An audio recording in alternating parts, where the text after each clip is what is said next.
Okay, kiddos, we're gonna go through this grammar together, grammar Thursday number 3. I want you to grade your grammar first. Look at what you did, what you answered, take any notes or make any corrections.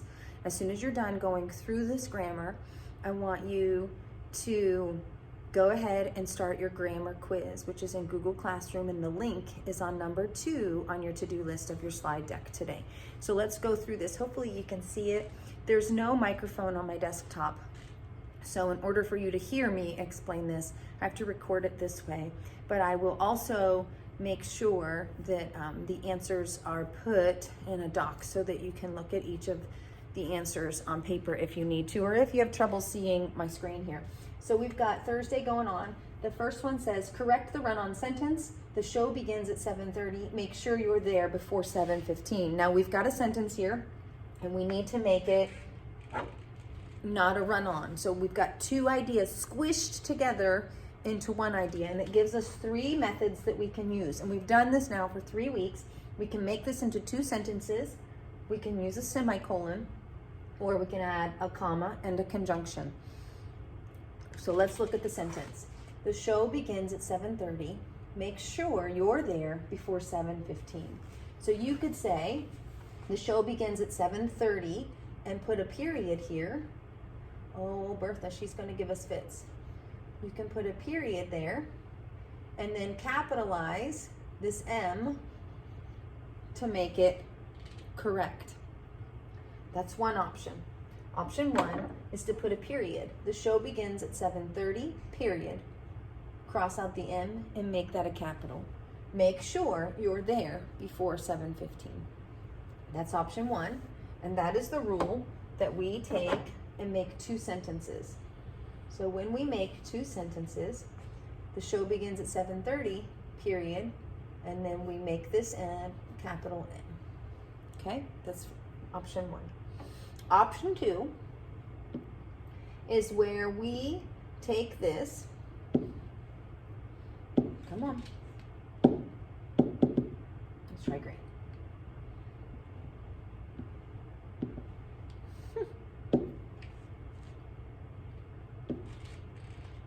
All right, option 2, use a semicolon to separate. Now remember, when we use a semicolon, we don't need any extra words. We don't need any extra capitalization. We just want to demonstrate where the pause would be, where the breath would be. The show begins at 7:30, semicolon. Make sure you're there before 7:15. You need to do nothing else, just insert the semicolon. We've talked about how this is kind of fancy, right? Most people don't use a semicolon. It just means, hey, there's more, I have more to say, and you take that pause. Third, add a comma and a conjunction. The show begins at 7:30, comma, so make sure you're there by 7:15. That works. That's our conjunction junction. Remember, we need that comma to connect the 2 trains of thought together. So you're going to do one of those 3 methods, either 2 sentences, semicolon, or add a comma and a conjunction, and then circle which method that you used. Your sentence should be written right here on this line. Possessive pronouns. The children played with the computer. It was theirs.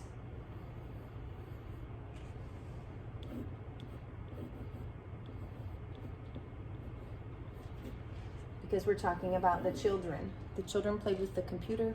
It was theirs. Subject predicate. Let's look at this together. On the subject predicate, what is the underlined part? My friend ran in the race. Ran in the race is the action. It tells what the subject is doing. And so it is the predicate. I have a P there.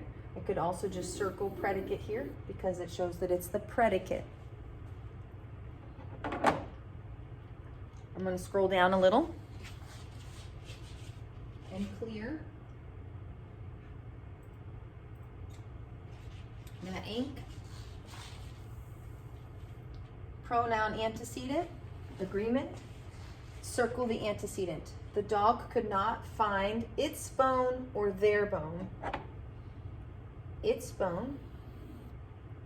And who are we talking about? The dog. Make sure you do both things in that. Circle the antecedent and circle the correct pronoun. Subject, object, pronouns. This is something we started just this week, so it's new to some of you.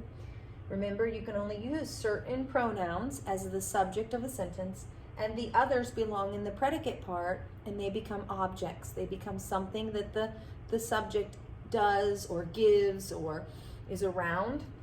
So we're going to circle the subject and we're going to underline the object. They could not find it are two pronouns, they and it. They is the subject, so we circle that one.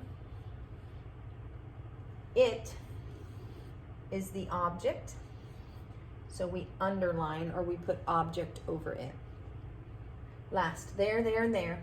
Hopefully you remembered your there, and there's. Over there, they're trying to find their books. Over there, this is THERE.